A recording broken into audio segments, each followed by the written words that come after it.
Hello, I'm Kai Thomas, and in this vlog, I'll be going over some of the management issues that I observed and encountered while doing my work experience at Monkey Haven on the Isle of Wight. I unfortunately lost all of the footage I got while I was on my work placement, and though I've managed to reshoot some of it, I don't have as much footage as I would have wanted. Hello, I'm Kai Thomas, and this vlog will go over some of the management issues that I encountered and observed while I was doing my work placement at Monkey Haven on the Isle of Wight. Monkey Haven is a rescue centre for a wide variety of animals, with the primary focus of course being primates. Many primates are still being brought as pets in the UK and Europe, which is why most of the rescues at Monkey Haven are primates given up by pet owners. Other animals housed there include owls, finches, Chinese water dragons, geckos, tortoises, and meerkats. One of the first things I was briefed on when I started work experience at Monkey Haven was that smiling and laughing with your teeth at primates was a sign of aggression and should be avoided, particularly around monkeys that have been abused in the past. Jimmy is one of those monkeys. He's a pair of the cherry-crowned mangabees at Monkey Haven and was rescued after living for years at a cat and dog home in Germany, who had found him wandering along a road. It's not known who owned him before then, but it's obvious that he has had bad experiences at the hands of his previous owners, due to his levels of fear, stress, and aggression towards humans. Many visitors, especially children, found the defensive posturing of Jimmy amusing. They were of course unaware that it was a threat display indicating that Jimmy was extremely stressed, and that their smiling and laughing would only further stress him out. This led to a cycle of Jimmy performing behaviours that indicated stress, being laughed at for performing them, increasing his expression of those behaviours, and so on. Jimmy was spending quite a lot of his time pacing his enclosure, which is a stereotypic behaviour indicating stress according to Rose et al.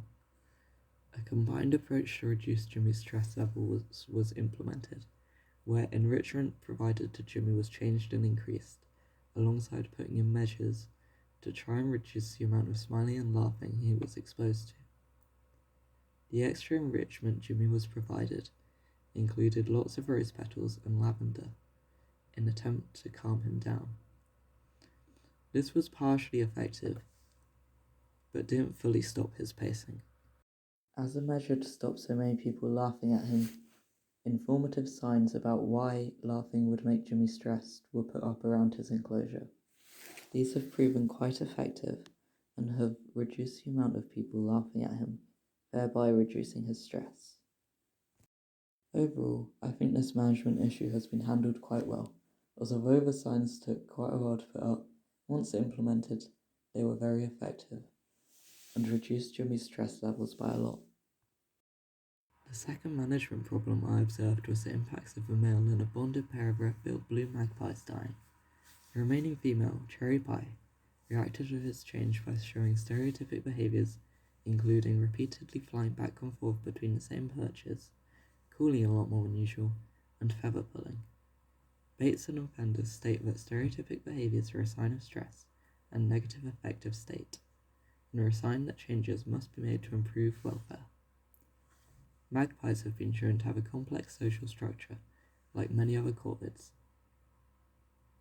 and it's recommended that social species of birds should be able to have social contact, and they shouldn't live alone, as this could cause stress, according to Bateson and Fenders.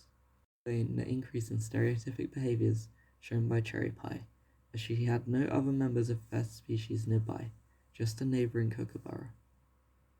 Grief over losing her partner may also play a part, as both Birch et al. And Van Doren state that the idea of non-human animals experiencing grief has gathered more merit over time, as more observations of studies have been made of behaviours that imply mourning. Corvids have been shown by Swift and Marlove to have varied reactions to members of their own species' corpses, and according to Birch et al., are known to experience a variety of emotions, including grief at the death of their own species.